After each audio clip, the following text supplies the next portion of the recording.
In this vlog, we're going to go over how to vacuum your in-ground swimming pool. You see here we've got 3 valves, 2 skimmer valves and 1 main drain valve. When vacuuming an in-ground swimming pool, you want to make sure that you close your main drain valve, but not all the way down, as you can see here.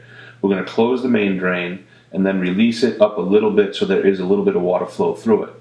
Now, with this pool having 2 skimmers, the 1 skimmer we're not using, we can close all the way. At this point, we're forcing all of the suction through the 1 skimmer that we have that we're going to be actually utilizing to vacuum the swimming pool.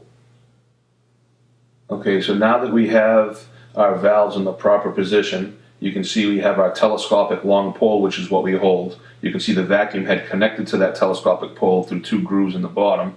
You can also see we have our vacuum hose here. The vacuum hose has to be spread out. Now, one end of the vacuum hose is stiff. The opposite end of that vacuum hose is a swivel end, so it can swivel around. The swivel end must go on the end of the vacuum head, as you see it's going on here. If not, the swivel end being in the skimmer will cause an air leak, which will cause you to lose suction, which we'll get into in a moment. What we're going to do now is we're going to take this vacuum head along with the hose and the pole and stick them all in the water. We're going to make sure we get the entire hose down into the water. Once we have the entire hose down into the water, what we have to do is we have to do what we call priming the hose. We have to fill it with water and eliminate the air from the lines.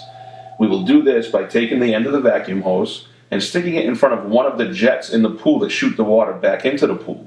When you do this, you're going to notice that the vacuum head with the hose attached is going to rise to the surface with a bunch of air bubbles. When the water is totally full in the hose, the air bubbles will stop and that vacuum head will drop back down to the floor of the swimming pool. This means we're ready to move on to the next step. We are now going to take our skim vac, which is the round disc, and connect it to our primed hose. Once we connect the skim vac to the hose, we will dip the disc in the water real quickly just to make sure we get the water totally full in the hose.